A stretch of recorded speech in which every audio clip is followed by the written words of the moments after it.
Yes, the Champions League returns finally. The 2 months in between matches is tough to bear, but we're now just about 3 months away from the final, so there's that. But we've still got a long way to go. I'm Adrian, by the way, and welcome to Rabona TV's preview for the round of 16, and we'll throw in a cheeky prediction for each matchup as well. And if you want to stay completely up to date on all things Champions League, then our sponsor OneFootball has got you covered. Thanks to them, you can customize the players and competitions that you want to follow, utilize their live match tickers when you're on the go, get breaking news faster than anyone else, watch highlights, and so much more. Link in the description for a free download. Yes, that's a free download for either iOS or Android. Okay guys, let's do this in chronological order. I'll give you a reminder of how the teams got here, then hit you with a preview and a little prediction. Okay, let's go. Starting with FC Porto versus AS Roma. Now, the group stage was a cakewalk for Porto as they topped a, shall we say, unfancied group in Group D by a full 5 points. After tying their first match with Schalke, they won the rest, getting the most wins out of any other UCL side and ended up tied for third place as far as goals scored go in the group stage, alongside Bayern with 15. Striker Musa Marega provided 5 of them himself. Despite their issues this season, Roma managed to squeak their way out of Group G behind Real Madrid with 3 wins and 3 losses, just 2 points ahead of third placed Victoria Plitzen, who they lost to 2-1 during the final match day. Their problems domestically have followed them into the Champions League as their defensive record at the ATLETICO was snapped by Real Madrid's 2-0 win there. And speaking of domestic fortune, saying that they are having a complete opposite season is a stretch, but Roma is struggling with just 35 points from 22 matches and a full 25 points behind leaders Juve in the Serie A. Well, FC Porto were bossing the league at one time, but we're catching up, bro. Porto's lead has been cut to 3 points, and they recently lost the Taça da Liga final to Sporting. So, that said, you have one team that is in dire need of a good Champions League run to reinvigorate their season, Roma, while Porto hadn't lost since October 7th across all competitions. That's 25 matches as of today, well, before their loss in the final of the Taça da Liga. With the way that Sergio Conceição has Porto playing, I can only see Porto coming out on top in this one. Sure, Corona's suspension for the first leg will be a big loss, but I see more hurt for Roma with Porto taking this one 4-2. Next is Manchester United versus PSG, and neither of these teams had an easy passage through their groups. Under Mourinho, United needed a little bit of luck to get results against Juventus and Young Boys in match days 4 and 5, meaning they finished 2 points ahead of third placed Valencia. Goals were an issue, scoring just 7 in 6 matches, 3 of which were in one game. PSG, on the other hand, topped Group C, one of the groups of death this year, despite starting things off with a 3-2 loss to Liverpool and later being held to draws on both occasions that they faced Napoli. But their quality came through in the end, scoring 17 goals, 10 of which were against Red Star, it must be noted, and finishing 2 points ahead of both Napoli and Liverpool. One thing PSG fans will be a little sour about is the long-term injury to Neymar. Despite having players that many top clubs would clamber for as replacements to Neymar, the recent loss to Lyon showed that they were still missing some quality in the attack. That said, pairing up Mbappe and Cavani with Dani Alves down the right, Di Maria in the middle, and Draxler in support is nothing to sneeze at, especially when they'll be attacking a United defense that can be great one day and then very, very Phil Jones on the next. Even when they're great, they're still prone to mistakes. Since Solskjaer's taken over, United's attack has improved as well, but has wavered on a few occasions, with especially limp performances across the board against Leicester and Burnley lately, probably having United fans a little bit worried. However, PSG clearly have a problem in the midfield, having to employ centre-back Marquinhos as a central midfielder, as Verratti could be touch and go health-wise, though it's looking like he'll return in time. Adrien Rabiot has been iced out of the squad due to his desire to leave the club, etc. So United's midfield of Herrera, Matic, and Pogba could find some joy in the middle of the park. This is a tough one to call. I mean, before Mourinho was sacked and Neymar was injured, it was PSG all day for me. But there are a few cracks in this PSG side, and they are chronic bottle jobs in the Champions League, so the scales have been balanced a little bit, meaning that oof, man, it's hard. But I'm going to go out on a limb and say that this one's going all the way to extra time in the second leg, with United getting inspired by their manager Solskjaer, saved time and time again by De Gea, but still falling just short, 4-3 PSG. Mbappe's quality coming through in the end. But still, I don't know how I feel about that one. Something about United tells me that they're going to be a little bit better than people think in the Champions League against PSG. Alright, that said, moving on to Spurs versus Dortmund, two familiar foes. Or are they, as Dortmund is a completely changed side from the one that finished third in their group last season and lost to Spurs on both occasions. This time around, they were dominant, topping Group A on goal difference, and only conceding twice, making them the best defensive team in the competition. Both of the goals they conceded, by the way, came in their one loss of the group stage against Atletico. It's a lot of clean sheets. Spurs, on the other hand, came right down to the wire as both Inter and Tottenham ended up with 8 points and the same goal difference, with Spurs advancing thanks to a superior goals for record of 9 to Inter's 6. Kane was of course their top scorer as expected, but their defense was a bit of a concern throughout, with Lloris and center backs both being prone to having a shocker now and then. But the biggest thing for Tottenham will be whether Kane and Ali return in time for their matchup against Dortmund. Kane was initially ruled out until March, though as recently as yesterday, rumors of a return for at least one of the legs against Dortmund have been rife, while Ali's back in training as well and is rumored to return in time. So we'll see, and if they do return, how in form will they be? For Dortmund, as of now, they don't have any injury concerns.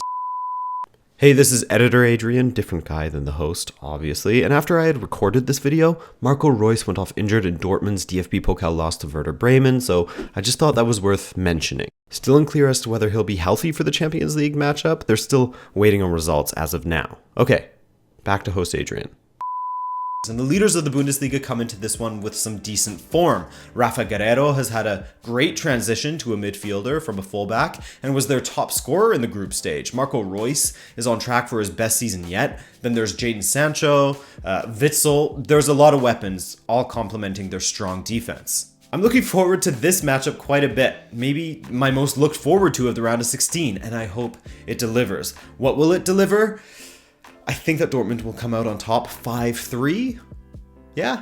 Ajax and Real Madrid now, as Ajax are appearing in the round of 16 for the first time since I think 2009, thanks to a solid campaign in Group E where they finished just 2 points behind Bayern Munich. 3 wins, 3 draws, and a whole lot of promising size from the young team that boasts the likes of Matthijs de Ligt, Frenkie de Jong, and a revitalized Dusan Tadic, and more. Speaking of revitalized, things are looking up for Real Madrid these days, despite there being some room for improvement during their Group G triumph. 2 losses to CSKA Moskva were the lowlights, for sure, but they were perfect in their other matches, doing the double over both Roma and Plitzen. When the draw was initially made, Real were in a sticky spot domestically, and Ajax looked like they would probably take the Madrid side to task in their meetup. But since then, Real have improved greatly, with Benzema especially getting back into form with 6 goals in his last 4 appearances, and Madrid winning 7 of their last 8 matches. It's got to be noted, not against top opposition, but you can only beat the team in front of you, right? Ajax have also been in great form as they went unbeaten from September 23rd all the way until they had a blip on January 27th against Feyenoord.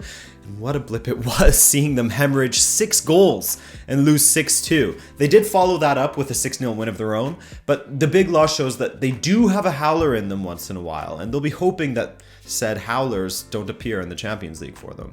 This one is also a pretty evenly balanced matchup, as you never know what you will get out of Madrid these days. One thing's for certain, they aren't as dominant as they once were, but they also have a crazy, inexplicable ability to perform in the Champions League. Though again, I'm talking myself in circles here, as a huge part of that was down to Ronaldo's insane goal contribution.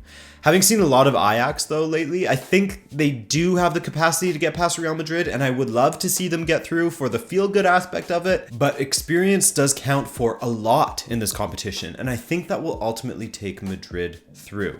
In this round, at least. I don't know about the rest yet, but it's going to be tight. Let's say 3-2 Madrid. Ajax win 1 match 1-0 and then lose 3-1. Barcelona and Lyon are next, and the French side had an extremely strange group stage. They went undefeated, but they also only won just a single game, meaning 5 draws landed them in second place, 2 points ahead of Shakhtar. They conceded a lot, 11 goals in fact, thanks to their shaky defense, but they did find joy in the attack via Cornet and Fekir, with Depay causing some havoc as well, when he wasn't, disrespecting his teammates. Barcelona, on the other hand, cruised through their group stage ahead of Inter and Spurs, assuring qualification with ease and going undefeated with 4 wins and 2 draws. Lionel Messi was in incredible form with 6 goals from 4 appearances, though the form of Luis Suarez was a little bit concerning as he didn't score a single goal, but he did still contribute. That said, Ousmane Dembele has been in great form as of late, and Philippe Coutinho is looking more and more like the Coutinho of old.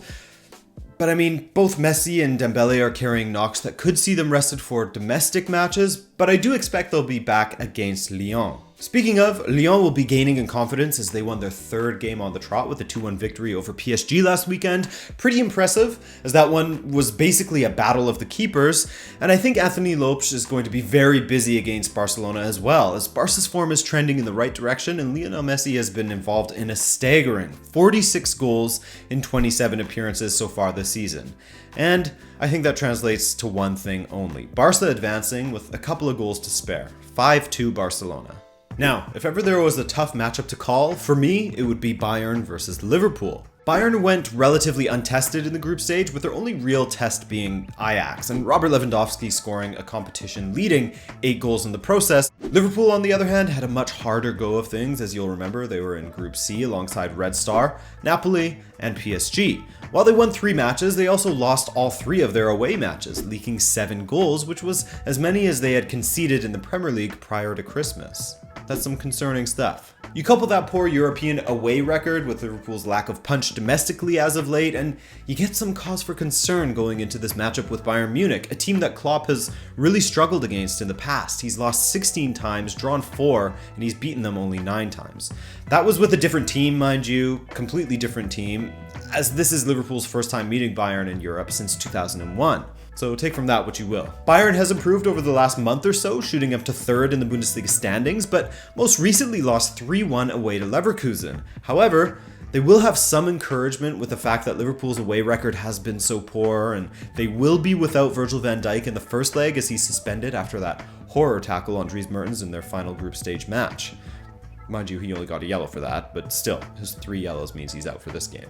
So, this is another one that you can see going either way. If this was the Liverpool of old, as in last season, where their attack is clicking with Salah scoring for fun, then this would be no contest for me. But we haven't seen that Liverpool in 2019 as of yet, as the attack looks disjointed and the defense looks bipolar. So, I'm seeing just a 1-goal swing in either direction for this one.